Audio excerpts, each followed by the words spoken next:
Call the meeting to order. Please rise for the invocation and the pledge allegiance. I invite you to join with me if you're willing. Gracious Father, we gather tonight to discuss the financial affairs of this county. The resources available are never enough to meet all of the needs, but what we have been given, we are most certainly grateful for. There are always more projects than time to do them, but we are grateful for the time we are given. We see tremendous growth in population and industry, and while it may stretch current capacities, we are grateful for the chance to preserve critical areas while addressing expansion in others. In these discussions this evening about the vision of this commission for our community, may they receive wisdom and discernment as they consider the most pressing issues of the day while keeping a key eye on what the future holds. Amen. Amen. I pledge allegiance to the flag of the United States of America and to the republic for which it stands, one nation, under God, indivisible, with liberty and justice for all.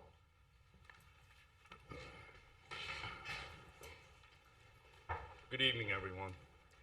Tonight, before we start on agenda item 4A, I would just like to say that this budget is regarding St. Lucie County taxing districts. That is not the fire district, that is not the school board, that is not Port St. Lucie, that is not Fort Pierce. With saying that, the purpose of the public hearing is to adopt the tentative millage rates and the tentative budget for the fiscal year 22-23. Please note, all members of the public, we have staff available this evening to review and discuss your personal trim notices, your proposed property taxes recently received from the property appraiser. Staff members of the property appraiser's office and OMB are located at the entrance of the chambers to my left. Mr. Chairman and Commissioners, at this meeting this evening, we will be setting the tentative millage rates. The board will have another opportunity to consider these millage rates at the final budget hearing in 2 weeks. However, these rates cannot be raised without sending out new notices to every property owner. I would ask that the Office of Management and Budget read into the record the tentative millage rates for fiscal year 2022-2023, which are used to fund the portion of the fiscal year 2022-23 budget that is supported by property taxes. Good evening, Chairman and County Commission. My name is Mark Lozier, and I'm the Budget Manager. I have 3 slides to introduce the concepts of the taxes and millage rates, and then I'll announce the tentative millage rates, and then I will turn it back over to Director Hill, and she'll go through the presentation. The first slide is, there are some key terms to review that the public might want to understand as we go through some of the terms that will be used frequently tonight. The first is the millage rate, and that is the amount per $1,000 of property value that is used to calculate property taxes. Secondly is the rollback rate, and that's the millage rate that would generate the same ad valorem tax revenues as was generated the previous year, adjusted for new construction, annexation, or de-annexation. Finally, the aggregate rate. This is the rate obtained by dividing the sum of all the ad valorem taxes levied by the board by the taxable value of the county. The aggregate rate expresses the average tax rate. The tentative aggregate millage rate for the FY 22-23 budget is 8.2110. This is a 4.09% decrease from the current FY 21-22 aggregate millage rate of 8.5609. This is a 7.88% increase from the FY 22-23 aggregate rollback rate of 7.6115. At this point in time, it's time to publicly announce the millage rates that are proposed as part of the tentative budget, and I will read them off. When I use the word MS, or the abbreviation MSTU, that's short for Municipal Services Taxing Unit, and that represents the county's application of a tax rate as if you were the city, a city. You're providing like a city service, so that's what that means. First and foremost, the general fund. The millage rate proposed, tentative millage rate for the general fund is 4.2077 mils. Fine and forfeiture fund, 2.7294 mils. Erosion Control Zone E, 0.1763 mils. Mosquito Control District, 0.1352 mils. Unincorporated Services MSTU, 0.4300 mils. Stormwater MSTU, 0.4731 mils. Law Enforcement MSTU, 0.9103 mils. Parks MSTU, 0.1813 mils. Transit MSTU, 0.1269 mils. And South Hutchinson Island Beach MSTU, 0.5400 mils. That makes the aggregate millage rate 8.2110 mils. At this point in time, it is time to turn over back to Howard. Thank you, Mr. Lozier. Mr. Chair and Commissioners, we are now at agenda item 4B, which is the budget presentation, and I will turn it over to our director, Jennifer Hill. Good evening. For the record, my name is Jennifer Hill, Management and Budget Director. The fiscal year 2023 budget that is being presented to you tonight is $706,423,409, which is funded from a variety of funding sources. The focus tonight will be on the $247.7 million that is funded from property taxes. The overall Board of County Commissioners workforce is budgeted at 882.43 full-time equivalent, or FTE, positions. Since the time that we last met in July to discuss the budget, there have been a couple of adjustments to the position count. One full-time recreation and communication or community events coordinator and 2 part-time recreation assistants were added, since the recommended budget included an allocation for parks that was set aside in reserve for parks that had not been fully distributed out. Since that time, staff has met with parks to come up with a plan to how to allocate that out, and it did affect the FTE account by 2.0 FTEs. The aggregate millage rate is 8.2110 mils. This reflects reductions in the rates for the Fine and Forfeiture Fund, the Parks MSTU, and the South Hutchinson Island Beach Erosion Control MSTU that decrease the aggregate millage rate by a total of 0.3499 mils. The board reviewed and discussed the budget in detail through a series of workshops in July and at a regular board meeting in July. At tonight's meeting, we will be asking the board to adopt tentative millage rates and budget. And in 2 weeks, the board is scheduled to adopt the final millage rates and budget, and the budget year will begin October 1st. So we make changes to the budget throughout the budget process as the original budget requests are submitted by the departments in March, so roughly 6 months ago, and now we have more accurate information. The budget that is being proposed tonight reflects an increase of $11.6 million over the budget that was presented to the board in late June, bringing the total to $706.4 million. These changes are primarily due to an increase in the tax base growth from the original June estimates, which was partially offset by a decrease in the millage rate. Other changes include increases in carryover estimates, adjustments to various revenues, such as a recent $2.4 million in FEMA payments related to Hurricane Francis, health insurance cost increase for internal service funds, and the movement of electric franchise fee revenue from the general fund into the county capital improvement fund to provide an ongoing resource for infrastructure needs. And so as we go through this budget process, and particularly as we went through the discussions in July, we spent a lot of time focusing not only on the needs today, but on all the steps that we must take to help prepare us for the future. And this can be a challenge in a rapidly growing community. The University of Florida's Bureau of Economic and Business Research provides low, medium, and high population projections for counties.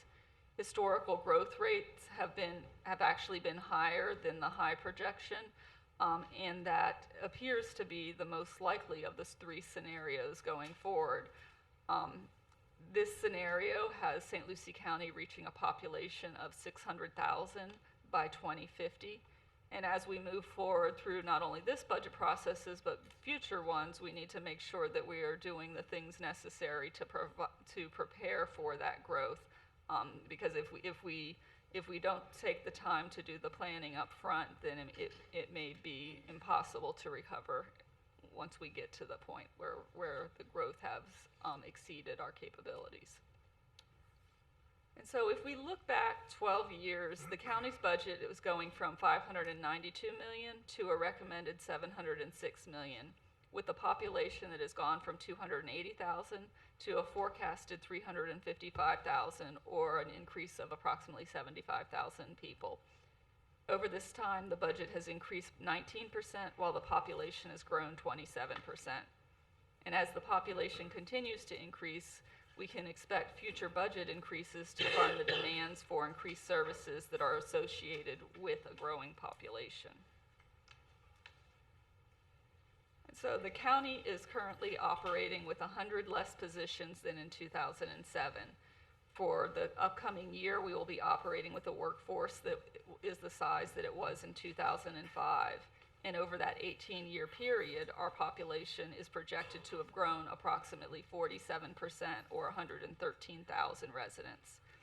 While we are working smarter, operating leaner, and more effectively, we are seeing impact of staff and services. And as population increases, so will the staffing needs to be able to keep up with the demands of servicing an increased population. And so, property taxes in the state of Florida are very complex. The formula for property taxes levied equals the millage rate times the assessed property value divided by 1,000. The taxes collected are influenced by two factors in this formula: the millage rate and the assessed value. The aggregate millage rate expresses that average tax rate, and it is obtained by dividing the sum of all of the property taxes levied by the county by the taxable value of the county. And so when we look at the breakdown of the aggregate rate, or that average tax bill, the overall tax bill is approximately 22.8542 mills levied by all counties in St. Lucie. All agencies in St. Lucie County. Of that, 8.5604 mills are levied by this board, and as Commissioner Mitchell mentioned in the beginning, you know, that when you look on your trim notice, it's only a section of the property tax bill, and it's usually that first block of millage rates, where and depending on whether you're within a city or the unincorporated area, indicates how many of the county's taxing districts actually show up on an individual property's tax bill. But that portion of the tax bill, on average, is about 38% of the different properties' tax bill. And so the second factor in the taxes levied is the property value. In this year, the highest per capita property value of all of the 67 counties in the state of Florida was Monroe County at $380,000, while the lowest was Union County at $18,591. The statewide average was $102,919 per capita, while St. Lucie County's value was $75,501 per capita, which is $27,000 or 27% lower than the average. And what this means is if everybody's millage rate was exactly the same, then because St. Lucie County's property value is 27% less than the average, St. Lucie County would be collecting 27% less dollars to support the residents of the community. And so we further analyzed the taxes on the tax bill that all of the Board of County Commissioners in each county has control over. and the services under the jurisdictions of each Board of County Commissioners can vary. When we looked at all 67 counties, the lowest aggregate millage rate was Monroe County at 3.379 mills, and as you recall from the last slide, they were the highest property value, and so because they have the highest property value, they can afford to have the lowest millage rate and still be able to support their community. The highest millage rate was Dixie County at 13 mills, and for the 67 Florida counties, the average millage rate was 8.008 mills, while St. Lucie County's millage rate was 8.5604 mills. And so when you take those two factors together, the millage rates and the property values, then you get the actual taxes that are collected, and that's what this slide represents. And so what we see on the low end is the lowest per capita county was Union County at $186 per capita is what their Board of County Commissioners collected. The highest was Martin County at $1,496 per capita, while the statewide average is $706. St. Lucie County is at $646. So while St. Lucie County's millage rate is higher than the statewide average, our taxable value is lower than the statewide average, and when you take those two factors together, it results in county taxes levied by this board being 8.5% below the statewide average. And so this next slide represents the impact of the change in the millage rate that we are experiencing this year based on the board's direction over the summer. We reduced the millage rate in our countywide taxing districts by 0.303 mills. We also reduced the millage rate in the South Hutchinson Island Beach district by 0.1213 mills. And so when you take this information on this slide and you look, if you are somebody that lives on South Hutchinson Island, the millage rate decrease that you see is on your tax bill from St. Lucie County is 0.4243 mills, which equates to $42.43 per $100,000 of property value, or for a median home value of $370,000, approximately $135.78. For everyone else that lives in a city or the unincorporated area, that reduction is per 100,000 is $30.30, and for a $370,000 home that's homesteaded, it's just under $100. And as the board will recall, over the summer, the original proposal was to reduce the millage rate for the countywide by 0.25 mills, but during the July discussions, we were able to reduce it further, as well as we were able to reduce the South Hutchinson Beach millage rate change because we were able to fund 13% of the outstanding loan related to that beach project out of the erosion control district. And so when we look at the budget and the whole tax makeup, part of the equation is obviously the property values. In this year, we are seeing a 17.8% countywide millage rate, property value increase. And it's broken down by, the city of Port St. Lucie is actually going up 23.3% in property value. Fort Pierce is going up by 15.3%. The unincorporated area by 10.8%. And when you take all that together, it comes to a countywide of 17.8%. And this year's property value increase is the largest since the Great Recession due to a combination of inflation, limited housing supply coupled with increased demand for housing. And so, a lot of the discussion so far has been on the impact of the millage rate and the millage rate change, and talking about how that millage rate has gone down. However,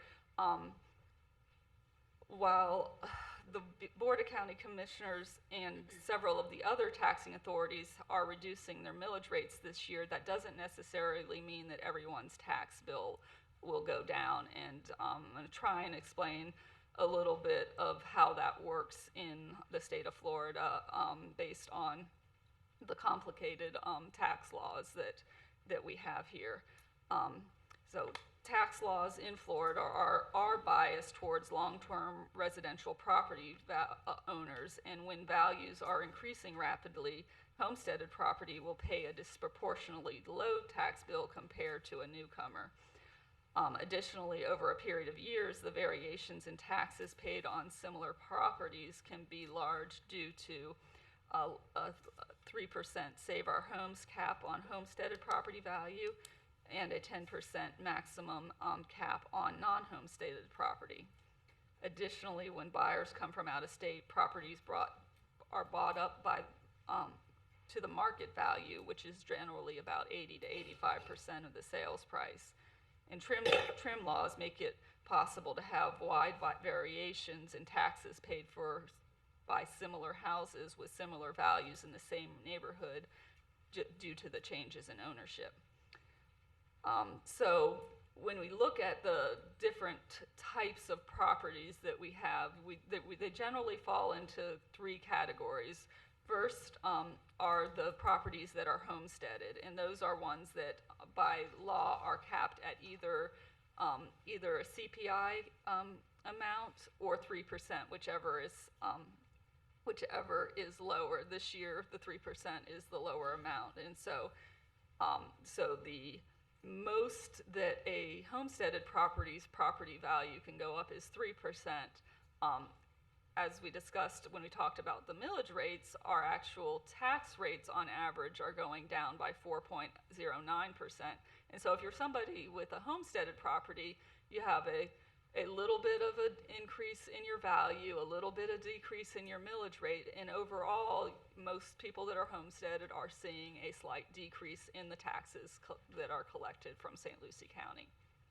The second category is the non-homesteaded property that are protected by the state law that caps those type of properties at a 10% increase.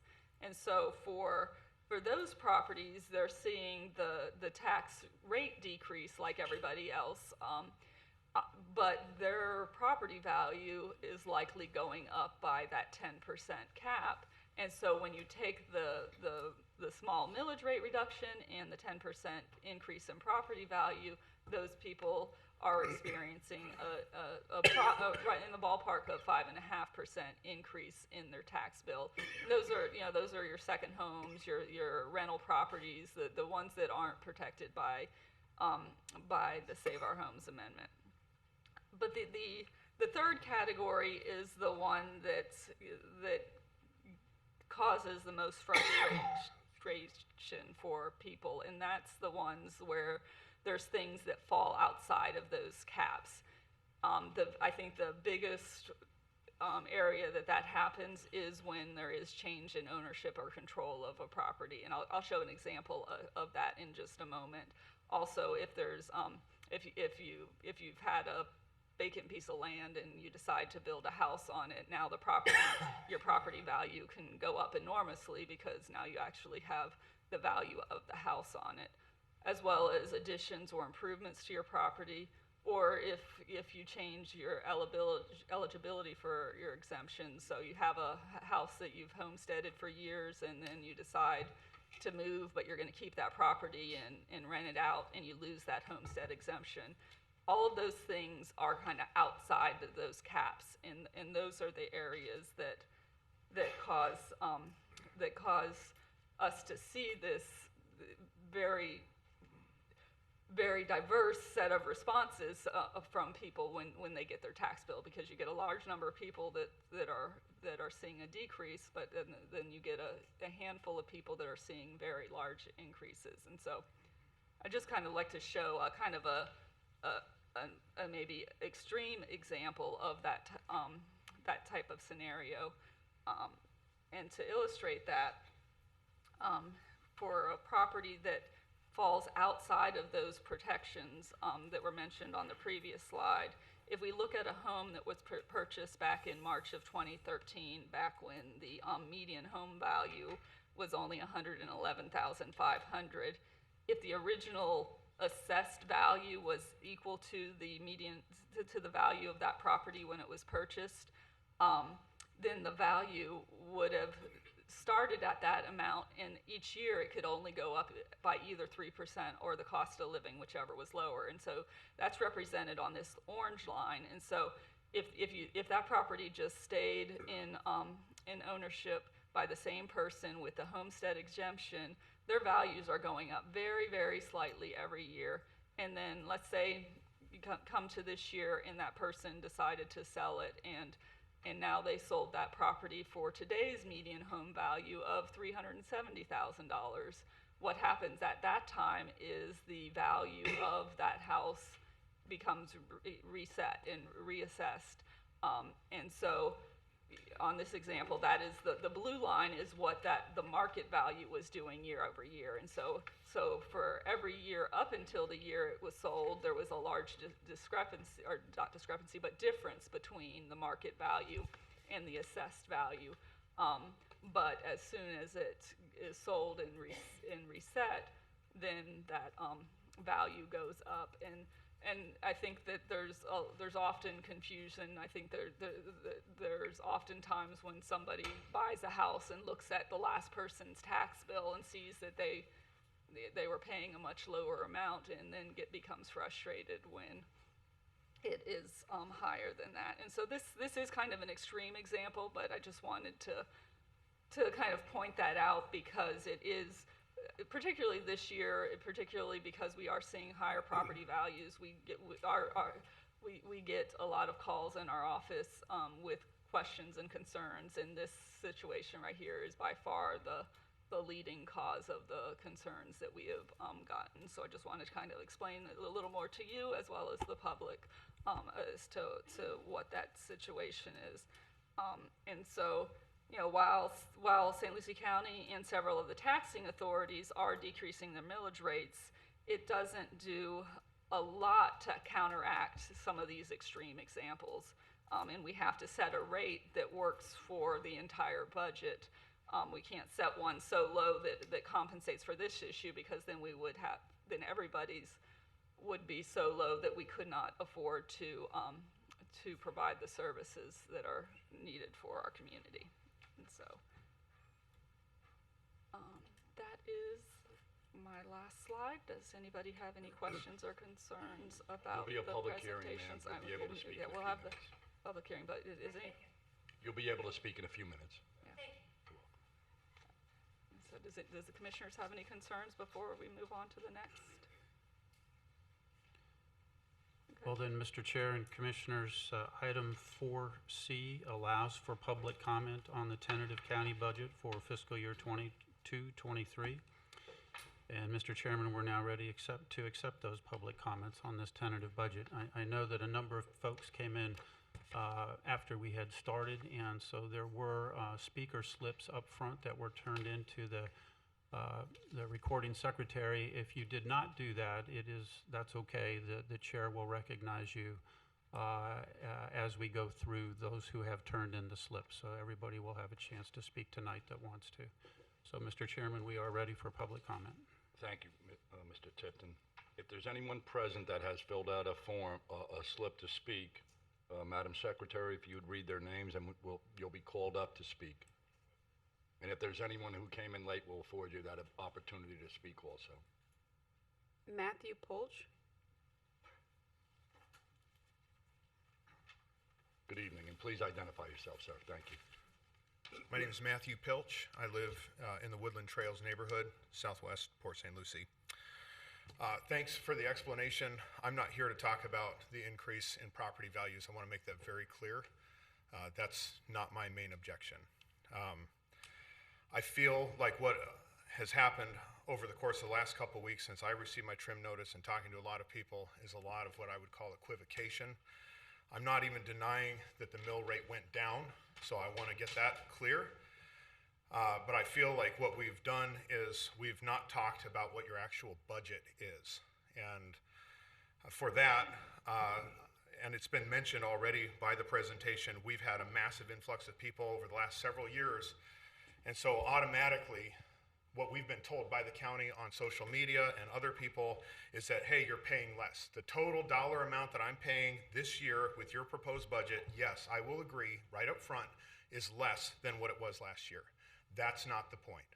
The point is column 2, which everybody wants to jump over, is what the budget would be if nothing changed and it all remained the same. And by remain the same, it means that you still get your, whatever it is, $680 million or whatever, you get that. All I'm asking you to do as John Q. Public and the taxpayer tonight is not to increase your budget.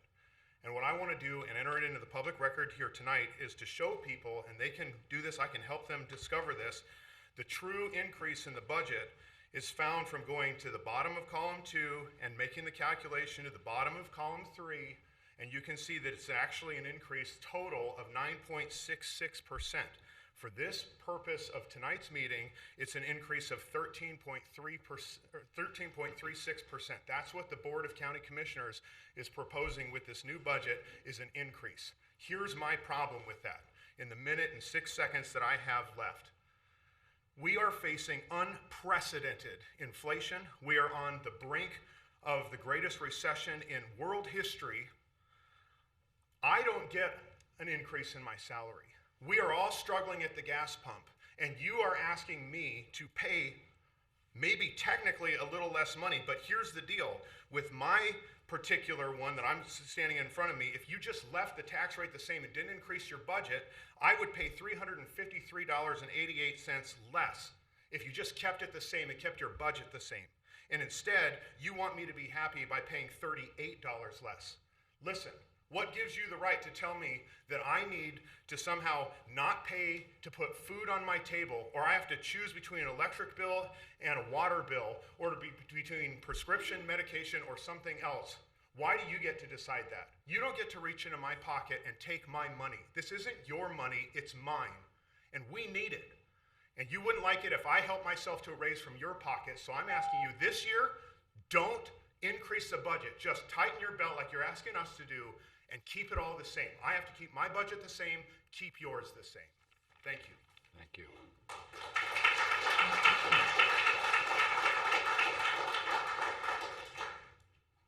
Fred Gartner.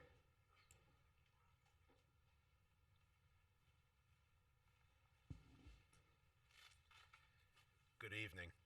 My name is Fred Gartner. I live in the Gatlin Pines section of the city of Port St. Lucie.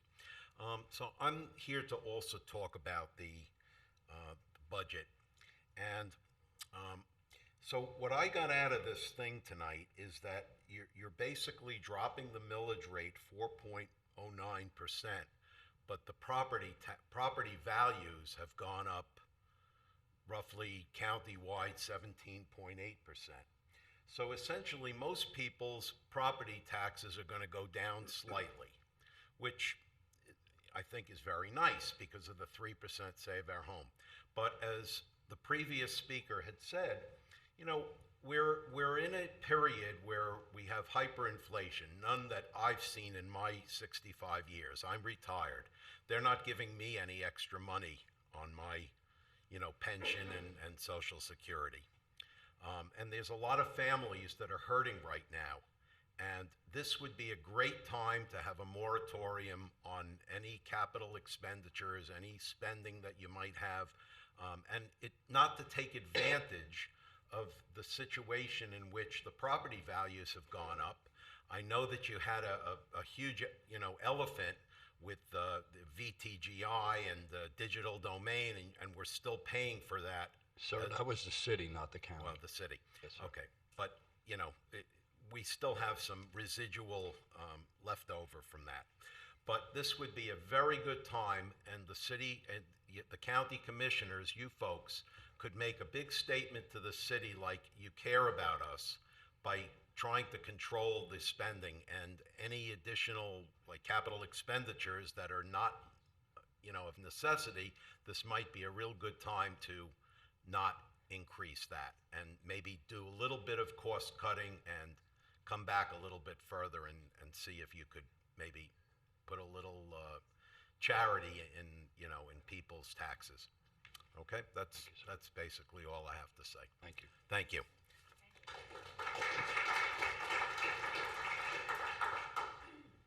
Earl Michaeljan. Before you start my time, I'm one of those extreme examples that you spoke about. Okay, time.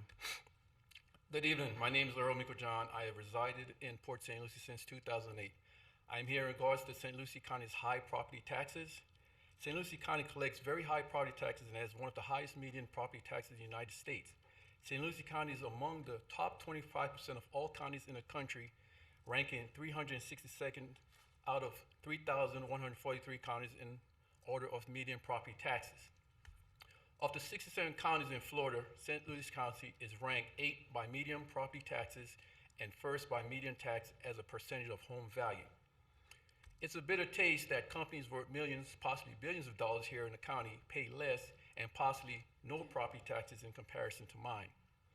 First, the county hit me with roughly $30,000 impact fees, and now I'm being hit with over $9,000 in annual property taxes that will only continue to climb. I've heard that hope never dies, but I wonder about that as the dream of this home going to my daughter starts to fade. Because why would I honestly want to straddle her with a heavy tax burden that St. Lucie County imposes? Whereas the infrastructure here is lacking and amenities are few in comparison to other counties. Getting trash picked up has been a hassle. Trash sitting outside for days, weeks, rotten and attracting animals full of flies and maggots. A lack of sidewalks. Residents have to walk along unsafe roadways and pray that they are not struck dead by an oncoming vehicle. Our school children having to face the same and getting to and from their school bus stop. Streetlights are a rarity. The public transportation system is hardly viable unless it's so efficient.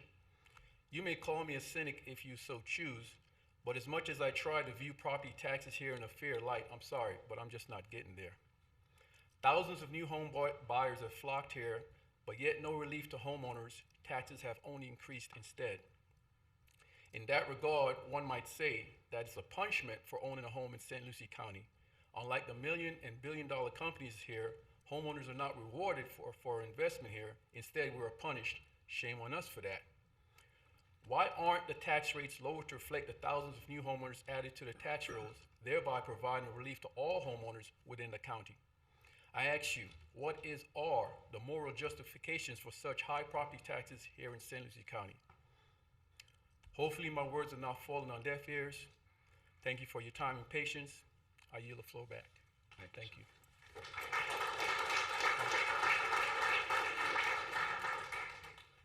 Joel and Talka.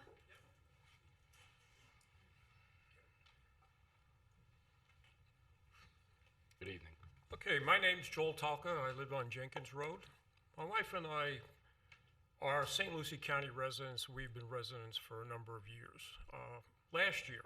This time last year, we made a move from Southwest down by PGA Village up here onto Jenkins Road.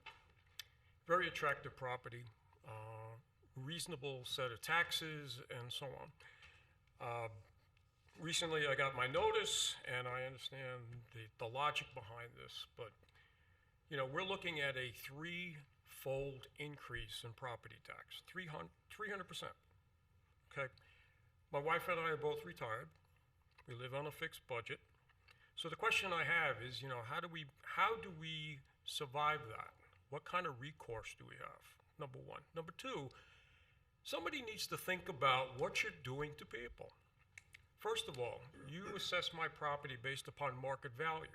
Tripling my taxes certainly impacts my property value, declines it. I don't expect to see from you guys some kind of corresponding reduction in my taxes based upon the tax levy you just placed upon me. As I read the rates, it appears to me that and this is no offense to any of my neighbors, but in effect, I'm subsidizing them based upon the fact that I moved into an area, right? I bought a house from somebody who had it for 12 years, right? And then boom, I get it. The other thing is, I applied for a mortgage. I have a mortgage. That mortgage is underwritten based upon a property tax. I'm in violation, theoretically, of the underwriting that was done on my property. So my point is that I understand how it works, but what I'm telling you is it's not equitable.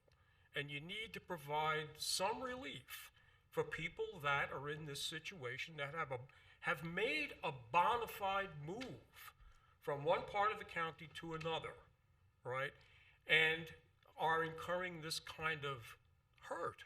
So the question, I talked to somebody in the appraiser's office, and I said, okay, so you're telling me now I have to choose between paying my mortgage or should I go out and start, buying cat food to eat? I mean, that's a stupid example, but the point of the matter is we're putting people in a situation where they got to make real world decisions, and they have to make real world trade-offs, right? I'm not going to argue the millage rates. I mean, if we had more time, I'd love to get in below the line there and see, like what is your budget dollars per head, all right, per resident, and how does that compare to other counties? I'd like to see things like, what your administrative load is in terms of the total budget versus other counties, and see that kind of comparison. There's nothing in the numbers that really gives me a warm fuzzy that there is a high level of, quote, efficiency. I worked in industry, I've done business turnarounds, and I can tell you there's ways that you can drag money out of an equation. But, so I guess that's it, and I appreciate the time, and, if somebody has a comment later or can direct me on how I might be able to get some relief here, I would greatly appreciate it. Thank you, sir.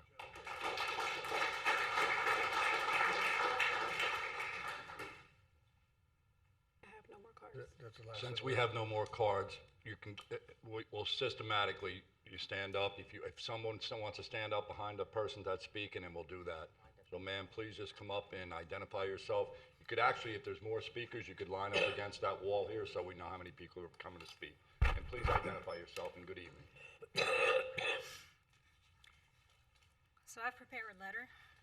Good evening, County Commissioners and all those present here at the hearing. My name is Sandra Papal. My family and I have resided in the County of St. Lucie for the last 12 years. This same time, we have owned 3 homes and paid property taxes for each one of them. So I understand the extreme examples. And by the way,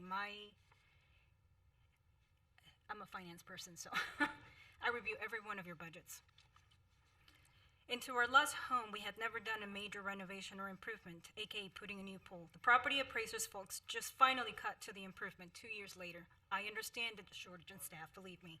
Could you speak into the mic, ma'am? Thank you. Of course, this meant that our taxes would jump. I was expecting this, and it did. So rather than complain about it, my husband and I started studying the TRIM notice. And this is a fun fact for everybody. TRIM stands for Truth and Millage. I want everybody to keep this in mind because this is where I'm heading. Since 2010, the Popel family has contributed to the ad valorem and the non-ad valorem budgets a total of $34,414 in taxes. Property taxes, that is. Therefore, reasonably speaking, I myself, like most people, most of us, have been conditioned to believe that property taxes is just a fact of life and there's nothing much that we can do, right? Wrong. So with this, I like to acknowledge that there are some real costs associated with operating a municipality and making budget decisions that will change the dynamics of our county. Totally understand that. However, I am here to state a few facts and show you that it is possible for property taxes to be reduced without affecting the proposed budgets. And I certainly understand that there's been a change to the budget. Well, let's bring the TRIM concept back into the picture.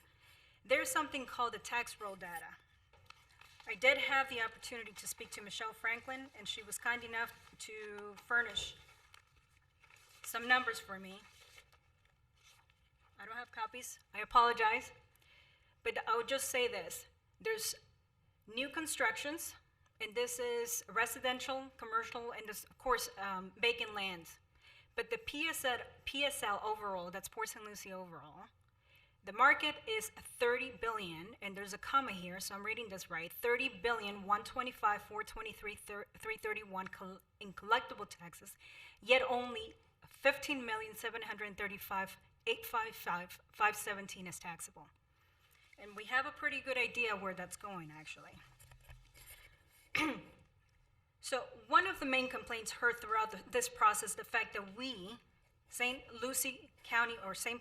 Lucie County residents voted to renew the tax abatements programs for another 10 years. We understand. This program has been in existence since 1996, with the main purpose to attract companies that will pay above the county average wage. What is that average wage? $55,237.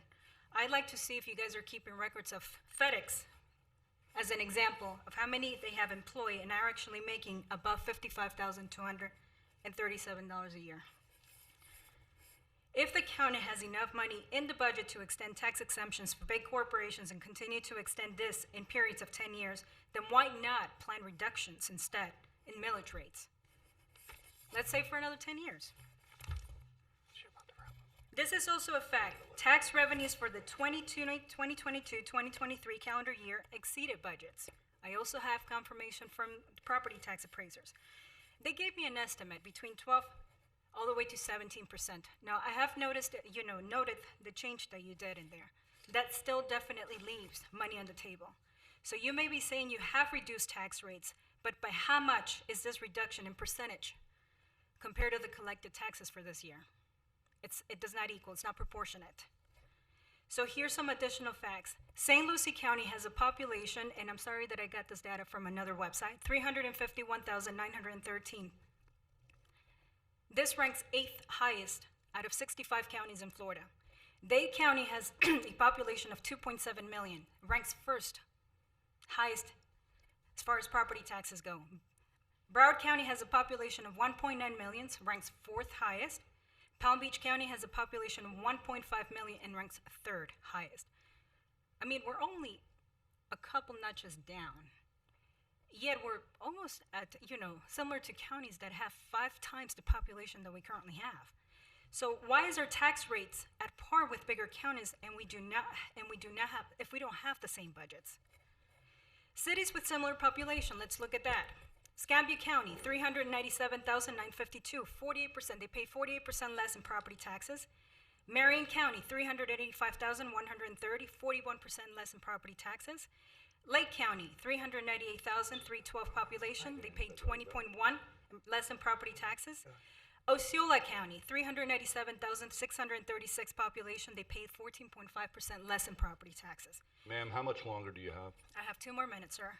If you Well, look, actually, you're over your limit, and that's why I'm asking. yeah, A lot of people I'm sure somebody would like to yield the time. Okay, go ahead, continue.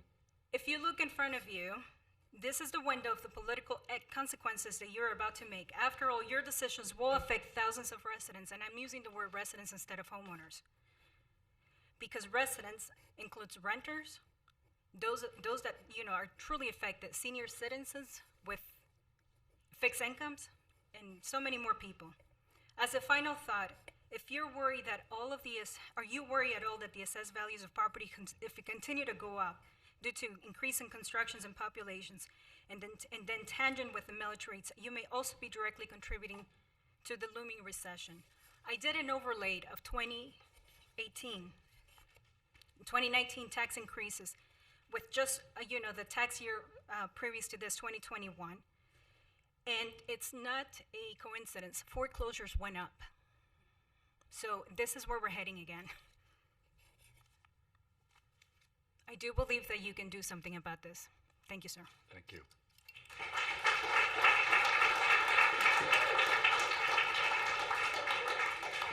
Good evening, sir. Tough act to follow. My name is Michael Burke, and thank you very much for allowing me to come up and do a little venting. I'm new to the area. We're from New Jersey, my wife and I. Me too. And we love Me too. Florida, absolutely love it, fell in love with the area. And we bought a home on South Indian River Drive, and with hopes of maybe getting the rest of the family to come down, and grandchildren and all. So anyway, right off the bat, I bought in beginning of April of 2021, the taxes were $6,000 a year, and they immediately doubled. All right, immediately. Now, I understand, because the previous homeowners that owned the home were there for 40 years, and, they were locked in at a good rate, and I get it all, totally get it. I took that one on the chin. But now this year, you want to hit me again for another $4,000, you know? So my taxes are going up $16,000 inside a year, you know? So I think that's just a little crazy. You know, I want to do my fair share, but I think that's a little outrageous, you know? So I want to stay here. I'm getting away from New Jersey and all the high taxes. That's what I thought. And, again, I want to get my family here. And my mortgage, too, as another gentleman previously had mentioned, my mortgage was set. And I was in trouble with my mortgage because my taxes are tied in there. So I had to shell out $9,000 right away, within 6 months of owning the home. And then my mortgage went from $2,900 to $3,500. So it hurts, guys. It really, really hurts. We're real people, you know. These are our real situations that are happening. I want to retire here. I'm trying to, like I said, entice some of my family to come, and I'm hoping that things change, and I don't find that I'm going to wind up in another New Jersey as far as taxes go. It's a beautiful state here. I love it, but we can only take so much. You know what I mean? You can only go to the well so many times, and then my wife and I are going to be retired soon. We're going to be on a fixed income, and what have I got to do? Go out and work 2 jobs just to pay my property taxes? So anyway, I thank you for letting me vent. All right? What part of New Jersey? Atlantic Highlands. It's by Sandy Monmouth Hook. County here. Okay, Hazlet. Monmouth County. Yeah. Okay. Very good. Thank you very much, folks. Old home week here. There you go. Good evening. Hi, how are you? Good, ma'am. My name's Annie. I live in St. Lucie West currently. I've been a resident of Magnolia Lake since 2004. I have gone through the decline and still there because I needed to get my equity back. I am a small business owner in Port St. Lucie. I employ people. I work 7 days a week. I don't expect handouts from anyone, and I don't expect anything for free. But last year I purchased a piece of property because I wanted to get away from a certain situation in the neighborhood where I was squished between a felon and a dirty old man. It's no fun living between people that you can't live with. So I purchased the property, and I found out after the fact that I am still liable for paying the impact fees from 17 years ago. They're $4,900, and this is the last payment I have to make this year for infrastructure, water, sewer, and gas. Now, when I go to build that house, I have to pay another $35,000 in impact fees. Okay? So, last year, I had to pay the taxes and the impact fee for the utilities. Then I had to pay $5,000 to turn the water on at the property so that we could do certain things. And now I'm being hit with a huge increase of $9,000 on a piece of property that has nothing on it but water. I live here. I am not a foreigner. I wanted to build sooner, but I can't get the materials. I am in a situation that really stinks. Because how can I go from my Magnolia Lakes home, which they have rated at like $250,000, which is almost a 4,000 square foot house. I took a hit, big hit. I had to fork out money in 08. And when I do the portability, all I'm going to see is $60,000. How is that justifiable? I think that St. Lucie County and the city of Port St. Lucie need to reevaluate what they want the city to be. Do you want a bunch of low income jobs? Do you want people to stick around and be part of the community? I mean, I'm a hardworking person, and I do what's right by all of my employees. I shouldn't have to pay the penalty as a long-term Florida resident in the interim of having to try to get from one place to another because of the economic conditions in this world. Ma'am, just for the secretary, could you say your name again? Sure, it's Annie A-N-N-I-E. Last name is Balshi, B-A-L-S-H-I. Thank you, ma'am. Thank you. I put money back into the community consistently. You can do everyone could do their research on who I am and what I do.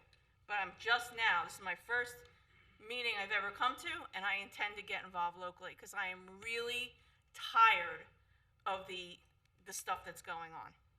Thank you. Thank you.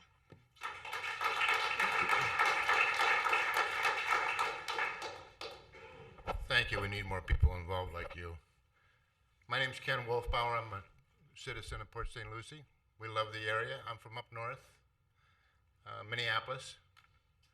And I listen to all these numbers and you see all these charts and stuff, and I said, I don't understand them, and I don't know anybody in here that really understands them. You know what we understand? How big is the check I gotta write at the end of the year? That's the only thing we know, is how big is that check?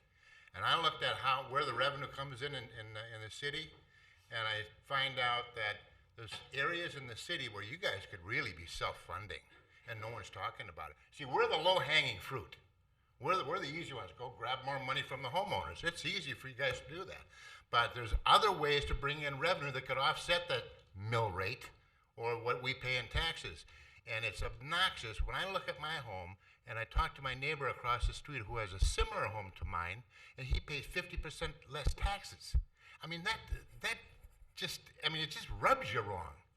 And I said, well, geez, I said, Danny, your home's just like mine, and you pay half of what I pay in taxes. The truth.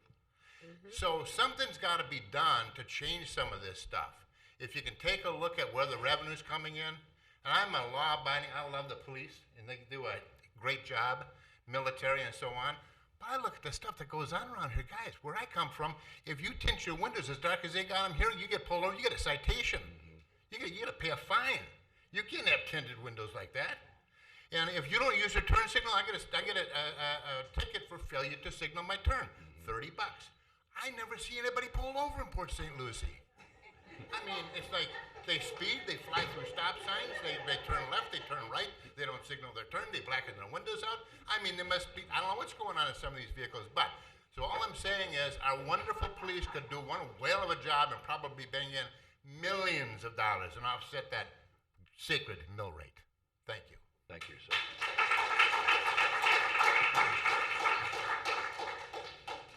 Good evening. Good evening. I'm Kaynell Green, and I'm a homeowner in Crosstown Commons area. And I'm new, coming from Hollandale. My grandfather was here from 1901. He died in 1998. My grandmother just died recently. She was 92 years old. So I don't have anybody to teach me anything about taxes. If you hear the accent, it's from the Bahamas, okay? So my grandmother, who was supposed to teach me, she died last year. And unfortunately, I went to college in Idaho and different places, so I didn't know anything about homeowning and different things like that. But when we had the hurricane in Abaco, a lot of my family relatives came over and stayed in my apartment, my little apartment. And what ended up happening is that my little apartment was too small to help them. So my mom, my adopted mom, who was a pastor, she tried to help me to get a house.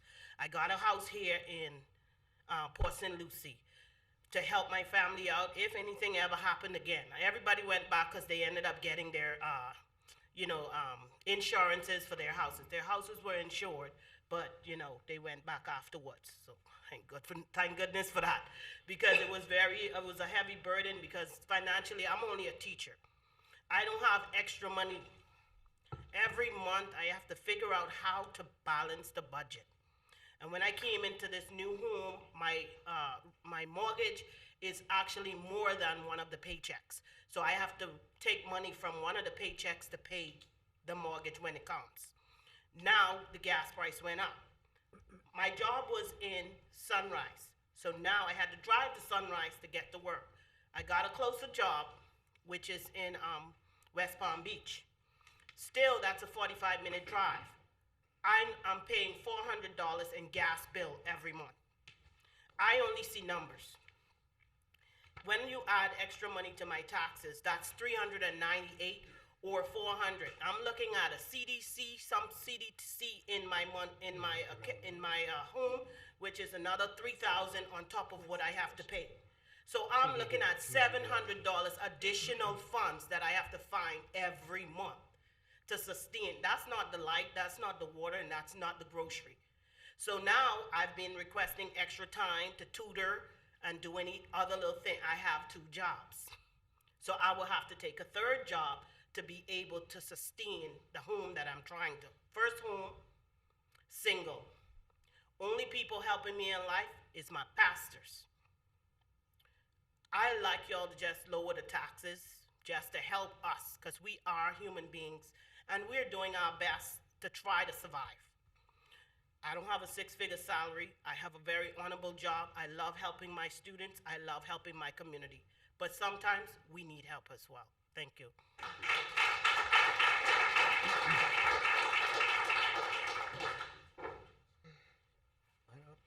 Is there anyone? Okay. I was just going to say, is there anyone else present that would like to speak?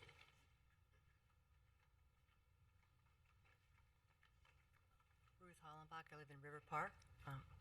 Could you push the mic towards your ma'am? Or? Ruth Hollenbach, I live in River Park. I'm very new to the area. I came from the Northeast, where I saw many problems with taxes, where they raised them and people left, and they were left holding a huge budget that they could not sustain. And so they could not provide the services. There are issues here that I see happening just going in that direction, the same direction, and I agree with every single person that spoke here. There has to be a better way. There has to be a better way. I'm going to get involved, and I came from the financial world, and it is not being done well. That's it. Thank you. Thank you, ma'am. Is there anyone else present that would like to address the board at this point? Mr. Chair? Yes. Can I need to ask just a real brief question to a couple residents. If I could have the young lady that was just up here, if you could please come back to the podium for a second, please, ma'am. Well, hold on, Commissioner. We Ruth? still have somebody that wanted to speak. She's trying to get the names. Okay. Oh, okay. Because this is recorded for the secretary, can you please spell your name? Hollen. Hollen. BACH. ESC? B as Bach, like the composer. BACH. Yep. Okay, thank you. Yep. And K, Green. is it GREEN? Thank you. Okay, thank you. And Kenneth, is it WOLFPOW? B-A-U-E-R. Heavy on the wolf, easy on the power. Okay, so spell your last name, please. W-O-L-F, like the animal. B-A-U-E-R, like the farmer. All right, thank you so much. Do I have to press this button? You don't have to do anything, but identify yourself and speak, sir. Bo Pearson. I just wanted to bring up another angle here. I own rental real estate in the area since 2013, and I get that that's not really the proper context to be talking about that here. But you do got to think about the viability of the rental market in this area. Obviously, it's kind of out of control if anybody hasn't been paying attention. I just to put that in context, I just renewed a lease with one of my tenants. I did a search for 1,700 and under for a 3.2 CBS. One home came up on Zillow.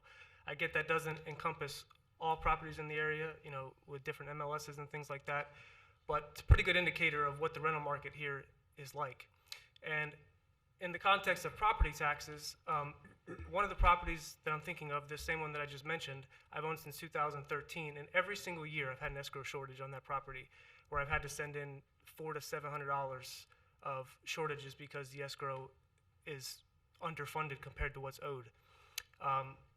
Basically, that works out to me to about 10% increase, which is the same as the Save Our Homes cap of 10% for non-homesteaded properties.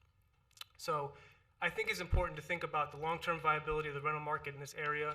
It's incredibly difficult to remain cash flow positive when you're trying to balance significantly increasing, fixed costs every single year outside of the vacancy, CapEx, maintenance and repairs, those types of things. So when we think about the future of the rental market in this area, it shouldn't be a surprise to anybody that there's a crisis. I get people that call me all the time in the crisis mode looking for rentals that are available in the area. So you know, it's a different angle. I understand that, and I know nobody's feeling bad for a landlord, but you know, it is something to think about in the future of this area because there is a huge undersupply of rentals, and one of the reasons is that because it just doesn't, it's not economically viable to buy them and remain cash flow positive as an investor. So that's really all I wanted to say. And just Well, I have one more question for you. When you say you're short on your escrow, is that including your homeowner's insurance? Because that's doubled. Yes, I apologize. Yes, it's both. Because I'm just saying on a personal level, my taxes went down a little bit, but my homeowner's doubled. And that's a state problem where we have to work with our legislators to get that fixed. Yeah, I mean, I'm talking specifically about the property taxes. They've gone up $500 to $700 a year, on top of the insurance increases as well. So yes, I should have made that clear. The escrow in terms of. Thank you, sir. Yes, thank you.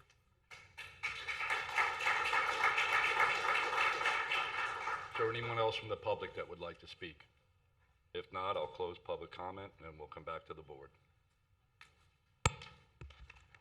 Mr. Chair, just if I could, just to try to address some of the comments, and I for those of us who have been working with the Florida tax system for a while, you can't say anything other than it's hard to explain and pretty much broken.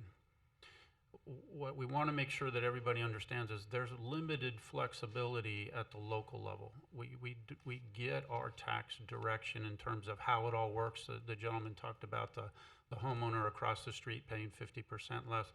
All of that is from constitutional amendments that have been passed over the years and have modified the taxing system, along with a number of state legislative initiatives as well that have also changed the system. It is incredibly difficult to understand. Even the statements that you received are confusing. We're confused sometimes by them, and we live in this world all the time. So I just say that up front. A couple of things just to mention. When we talk about comparisons to other cities and counties across the state of Florida, it is difficult because everybody has potentially slightly different responsibilities and different revenue sources. So for instance, in Marion County, which is an interior county to the state, they have little to no mosquito control expenses. Here, when you live on the saltwater, that's a really big issue for us. So we spend a lot of money on that. You can also imagine that they don't spend a lot of money putting sand on the beaches. And that's also a very large expense for us. When we talk about our erosion district, that is about making sure that the barrier islands are protected, and we do that through nourishments that are not inexpensive. Other revenues, so there are some duties that are different when we talk about different cities and counties around the state. We also have different revenue sources potentially. And so, for instance, if you were to take a look at the city of Orlando, you would notice that their millage rate is quite low.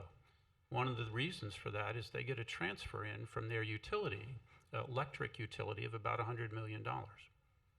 And so that's a tax basically that is paid through the electric customers that then offsets the costs of city government, and they can charge less on their property taxes. The city of Fort Pierce also has a transfer in from their electric utility authority. Not anywhere near the size of the city of Orlando, but as an example, it helps to offset the property taxes. In Brevard County, when they talk about putting sand on the beach, they utilize their tourist taxes because they have many more hotels than, say, St. Lucie does. And so their tourist tax revenue is an allowable expense in terms of protecting the barrier island. In St. Lucie County, we have an erosion district because our tourist tax doesn't generate the money necessary to keep the sand on the beach. And so I just want to share that there are a couple of differences between cities and counties around the state that make some comparisons difficult. We love to compare ourselves to others in an apples to apples way because we think we are very efficient and effective in what we do. As was mentioned in the presentation, we've got a staffing level that's at 2005 right now. There are a bunch of things that we'd like to get back to from the Great Recession that we just haven't been able to do yet, and we're continuing to work on that. We talked about the inflation pieces, and I think we're all dealing with that, and it's been a long time since we've had to deal with something like that. I know the sheriff is in the back of the room, And he can tell you about the cost of gasoline for his patrol cars, which burn a considerable amount of fuel every day.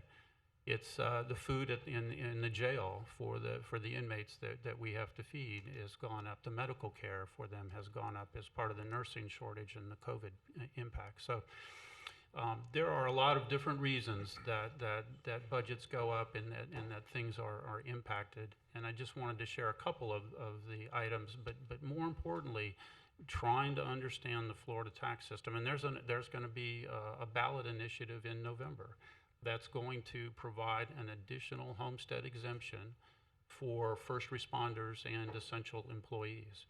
If that passes, and I would imagine it would, it sounds great, that you are going to see additional offsets because those taxes again will go down. We squeeze the balloon in one area and it kind of gets bigger over here. So that's just the nature of the way the Florida tax system has evolved over years. And I just wanted to share those comments, and I'll ask Jennifer or Mark to share anything else to clarify. I think you did a good job with clarifying those points. I would like to, just for the people that spoke and the people that are concerned, particularly the ones that are addressing issues with property values, if you haven't already, if you have a big increase in your property values and you have concerns over it, please try to reach out to the property appraiser to answer any questions you may have. They do have there's different exemptions that you may qualify for that you might not already have. There's different things with portability where if you had a previous homestead exemption and you moved into another property and you're also eligible for a homestead exemption where you might be able to move some of that, and that all that's not really my expertise, but I know that those things can have a huge impact on your property, and so it's worth a few minutes of your time to at least explore whether everything was done right or whether there's any adjustments that need to be made on that. The property appraiser's office is very helpful in trying to make sure that things were done properly. That they do still have to work within the laws in this system that is very broken in a lot of ways, but things aren't always done right the first time, or property owners don't always know what to ask for or what to apply for, and so there are different exemptions. There also is a value adjustment board process where if you just completely disagree with the value that it was assessed at, there is an appeal process through the Value Adjustment Board, but they have deadlines that I believe the deadline for it this year is September 12th. And so you need to, if you have those concerns, it is worth the time to reach out to them and do so sooner rather than later, because if there is something special about your circumstance that they can address, that's the best route to do so. Mr. Chair. Go ahead. From listening to everybody, and it seems as though we heard some folks talk about the CDD or the Community Development District. That's a significant increase or charge to your taxes. And what that is your developer, when they're developing your community, gets permission to create this district. And as part of that, they get to lay off a portion of the cost of the infrastructure for the roads and all that, water, sewer, that they build your community. So that is above and beyond what we, or even Port St. Lucie City Government or Fort Pierce City Government provides in their tax system. But what I've heard most, a lot of folks are coming from somewhere else. St. Lucie County has grown by 180,000 over in the last, I guess, 10 or 12 years. So a lot of folks are coming here from other places where taxing systems are very different. And I have been arguing this with our folks at the legislature, rather than continue to piecemeal with the homestead for this group and homestead for that group and making it that much more complicated. Why don't we, as the third largest, most populous state in the country, do a complete review of our taxation system, of how our real estate system works, to make it more equitable across the board, still be able to provide the services necessary for growing communities. But it's the complexity and the difficulty to explain on a one-to-one basis, one-to-one maybe. But when we have 340,000 people, you have 5 people here, you have 5 people in Port St. Lucie and Fort Pierce governments trying to explain to you each and every one how the system works. It's unfair. I think all of us would admit it's an unfair situation. But we have to take it to our governor and our legislature to do a complete overhaul. Find a system that works that's more equitable across the board. And if we could do that, we ask our legislative delegations all the time, how can we make this better?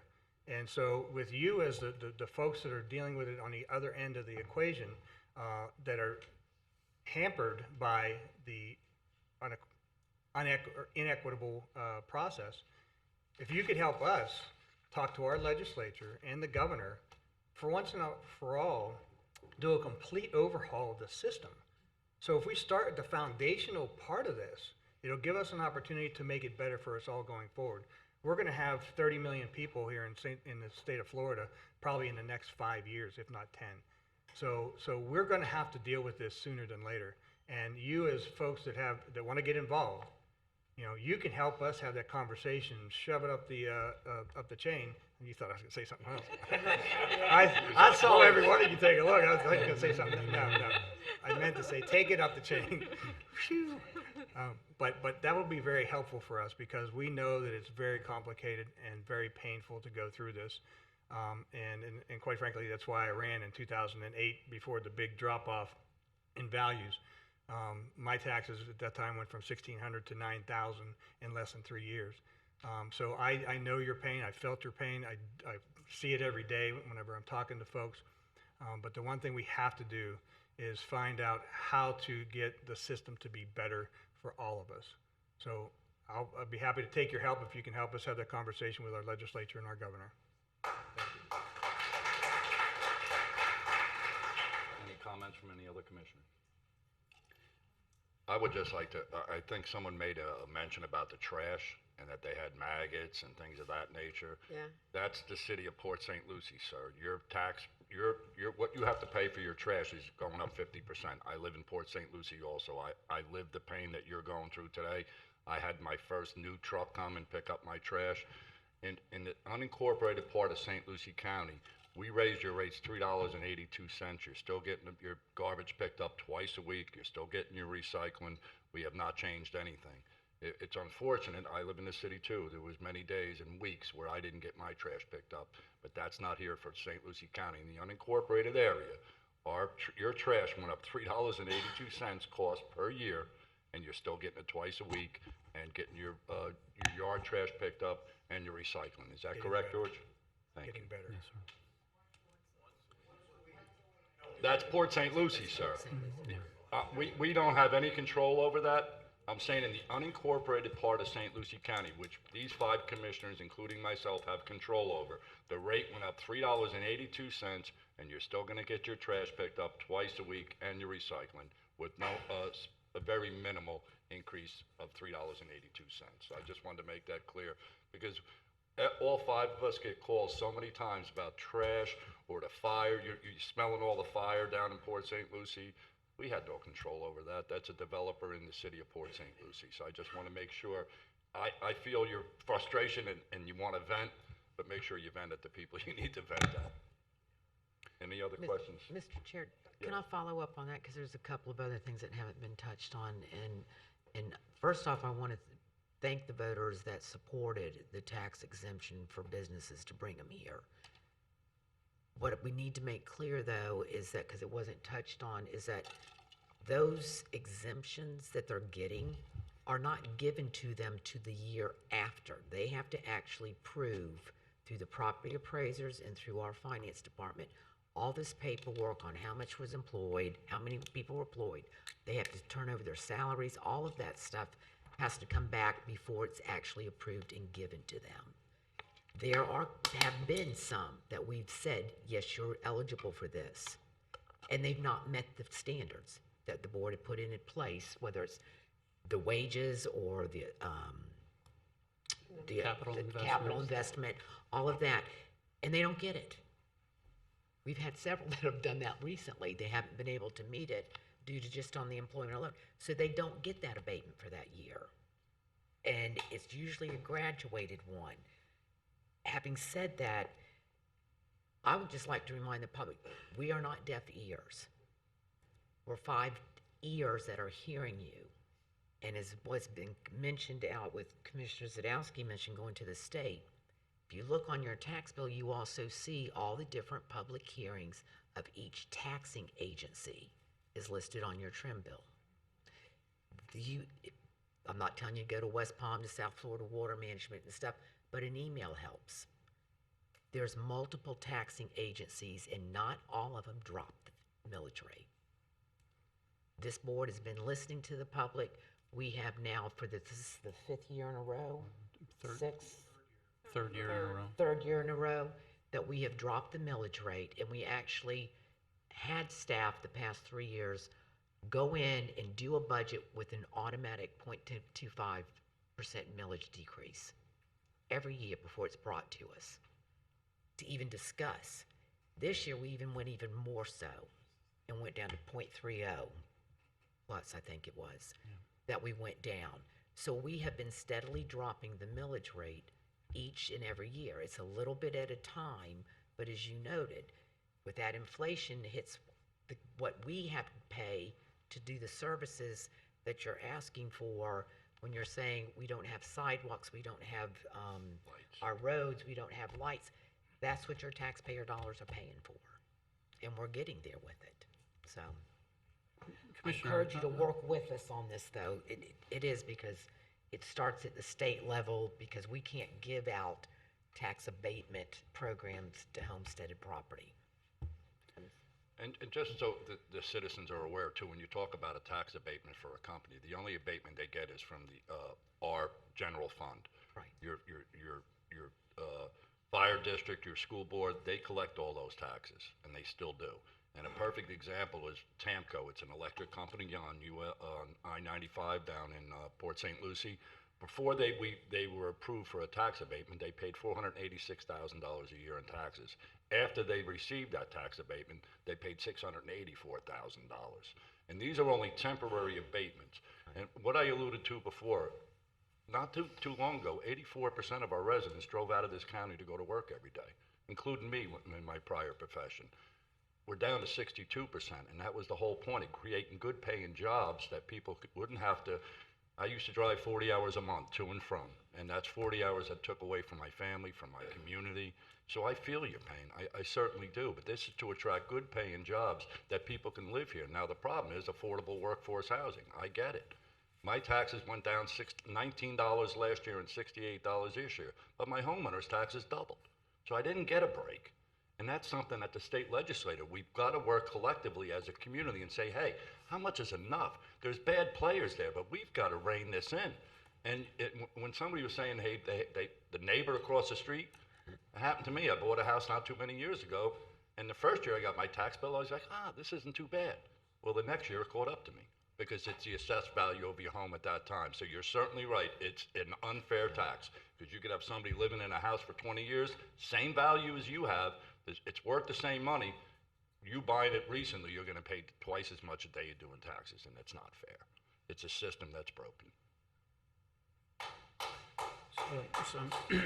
Mr. Chair, we are on agenda item 4D, and you have been talking about the budget and the millage rates, and so we now hand it to the board for any changes to the millage rates under this item.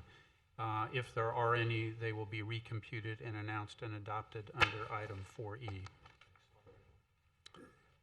Anybody from the board?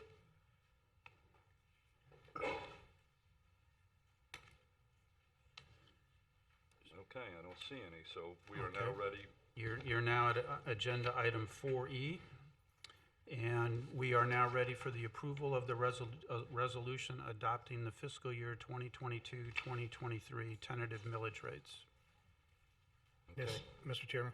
And Howard, just to move it to the second hearing, is that correct? That is correct, yes. Everything tonight is tentative, and the board in 2 weeks we'll be approving on September 22nd at 6 o'clock. We'll be providing the final approval to this budget, What was the date?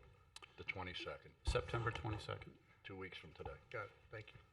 Same time, same place. I just want to, one thing that wasn't brought up too, I know some people have left, but, because I think Franny's brought up this too as well, but I don't think it was brought up, is the fire district and the school board are districts that we have no control over.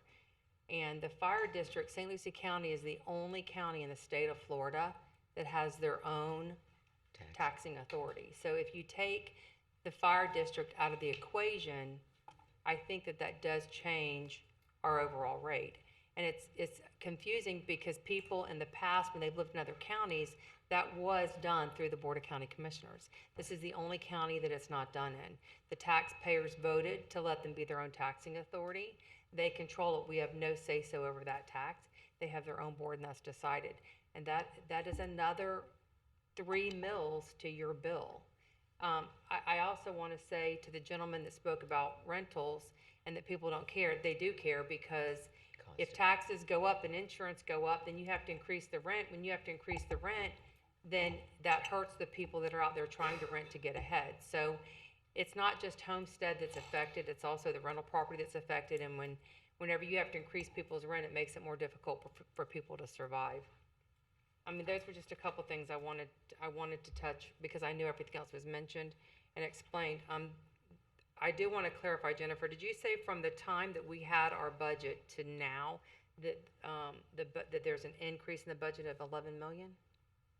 From the original budget document that we published, but if you remember from our discussions in July, when we first put that out, that was before we had the official property values, and so we did not have that in there, as well as one of the things that we did, well, a couple of the big ticket items are not really affecting property taxes at all. One of them is the $3 million transfer between one fund and another to set it up for the infrastructure. That adds to the bottom line, but it's really no more money coming into the county. And the other one was money we got back from FEMA of two. Right, that's why I wanted to clarify that. Right. So those because are the there's been so big much talked reasons about, for that. and whenever that number went out there, I wanted the general public was listening to understand the difference, because I want that explained. Okay. So, thank you. And Mr. Chair, before Howard gets in, just simply to say that you're right, Commissioner Townsend, the fire district is a separate taxing district. And the interesting thing about the fire district is for the 10 or 12 years in which we were in a recession, there was a significant drop-off in revenue, and most of what the fire district is made up of is fire equipment, fire stations, and human bodies that actually are the firefighter paramedics. And the one thing that we're hearing a lot of, especially in the Port St. Lucie Tradition area, as well as, well, let me start with that, is the request for a number of new fire stations. One off of Midway, south on the south end of Midway, closer to I-95 and the Turnpike, and then the other is in the Tradition area. So each of those fire stations in the range of $4 to $6 million to build, and then another $2 to $4 million or higher to actually put the trucks and the fire trucks and the rescue trucks and all the equipment that goes in it. So there's a clamoring out there from the public to build more fire rescue stations. And so that's a challenge right now. That's why that the fire board had been having a discussion. They set and maintained their rate at 3 yesterday. And so that is right now tentative until the next hearing. But that's a large part of one of the reasons around it. So they're looking at 3 new stations in the next 3 to 5 years. And so that's where those revenues have been put in a lockbox. That would be the difference between that which would have come in above the rollback rate. So I just wanted to explain that as being one of the fire board members. Mr. Tipton. So, Mr. Chair, for agenda item 4E, staff recommends the approval of the resolution adopting the fiscal year 2022-23 tentative millage rates. Do we have a motion? Do we have to do them separately, E first and then F? That's correct. Yeah. Mr. Chairman, move approval, resolution adopting fiscal year 2022 to 2023 tentative millage rates until the next hearing date on September 22nd at 6 p.m. or soon thereafter, as can be heard. We have a second. Second. We have a motion and a second. Madam Secretary, please call the roll. Commissioner Hutchinson, Yes, ma'am. Commissioner Townsend, Yes, ma'am. Commissioner Bartz, Yes, ma'am. Commissioner Jadowski, Yes, ma'am. Chair Mitchell. Yes, ma'am. Move on. Howard? Yes, sir. Agenda item 4F, Commissioners, we are now ready for the approval of the resolution adopting the fiscal year 2022-2023 tentative budget of $706,423,409 for all county funds as detailed in the tentative budget resolution.